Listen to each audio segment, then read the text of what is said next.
এই মুহূর্তের big breaking news, ফের হাইকোর্টের দ্বারস্থ হচ্ছেন হিরণ। এবার কি অভিযোগ? ভোটের মাঝেই তোলপাড় রাজ্য। 24-এর লোকসভা নির্বাচনে বাংলার হাই ভোল্টেজ কেন্দ্রগুলির মধ্যে অন্যতম একটি হলো ঘাটাল। এই কেন্দ্রের প্রার্থীর নাম ঘোষণার পর থেকেই শুরু রাজনৈতিক তরজা। কখনো তৃণমূল প্রার্থী দেবের নিশানায় বিজেপি ক্যান্ডিডেট হিরণ, কখনো বা উল্টো চিত্র। আর ভোটের দিন সেই আক্রমণ অভিযোগ যেন আলাদা মাত্রা নেয়। ষষ্ঠ দফার ভোটের দিন বারংবার খবরের শিরোনামে উঠে এসেছিল পশ্চিম মেদিনীপুরের ঘাটাল লোকসভা কেন্দ্রের কেশপুর। শাসক দল সেই জায়গাকে পাকিস্তান বানিয়ে রেখেছে বলেও দাবি করেছিলেন বিজেপি প্রার্থী হিরণ চট্টোপাধ্যায়। আর এবার স্ট্রং রুম পরিদর্শনে গিয়ে কেশপুরের প্রসঙ্গে আদালতের দ্বারস্থ হওয়ার কথা শোনা গেল গেরুয়া শিবিরের তারকা প্রার্থী হিরণের। বুধবার ঘাটাল লোকসভার স্ট্রং রুম পরিদর্শনে গিয়ে বিস্ফোরক অভিযোগ করেন হিরণ।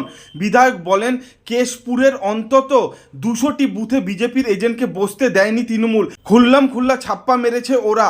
এই নিয়ে কমিশনে অভিযোগ জানিয়েছি, তবে এখনো কোনো সদুত্তর আসেনি। এরপরই আদালতের দ্বারস্থ হওয়ার হুঁশিয়ারি দিয়ে হিরণ বলেন, এই সন্ত্রাস বরদাস্ত করব না।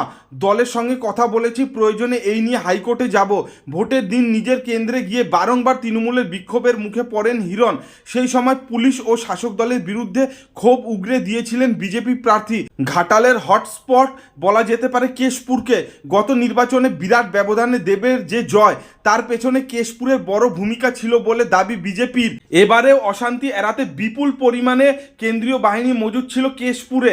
তবে হিরণের অভিযোগ, ভোটের দিন রাজ্য পুলিশকে কাজে লাগিয়ে তৃণমূল বাহিনীকে বিভ্রান্ত করে বুথের পর বুথে ছাপ্পা মারার চেষ্টা করেছে। এদিন হিরণ আরও বলেন, কেশপুরের সেই সন্ত্রাস এখনও বন্ধ হয়নি। তৃণমূলের হাত ধরে তা আরও ভয়ঙ্কর হয়ে উঠেছে। ওদিকে বিজেপি প্রার্থীর অভিযোগকে পাত্তা দিতে নারাজ তৃণমূলের তারকা প্রার্থী দেব। তার কথায় গোটা ভোট কেন্দ্রীয় বাহিনীর ঘেরা টোপে হয়েছে। এরপরও সন্ত্রাসের কথা বললে সেটা সত্যিই হাস্যকর।